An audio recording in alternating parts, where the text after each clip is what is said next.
In this video, I'm going to show you how to change your OctaFX account password. First, make sure you are logged into your OctaFX account. Once you log in, you'll be taken to your dashboard, which is the screen you're seeing right now. From the dashboard, go to the top right corner and click on the three-line menu icon. Scroll down and select Trading Accounts, then click on Account List. This will take you to a page where you can see all of your accounts. Whether you have MT4, MT5, or demo accounts, they will all be listed here.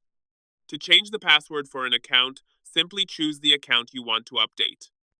Click on the three dots next to that account, then scroll down and select Reset Password. On the next screen, make sure the Account Password Change option is selected.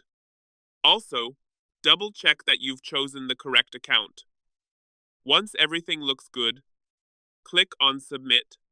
After submitting, your account password will be reset. You'll see a confirmation message, and your new password will be sent to your registered email address. And that's it. Your OctaFX account password has now been successfully changed.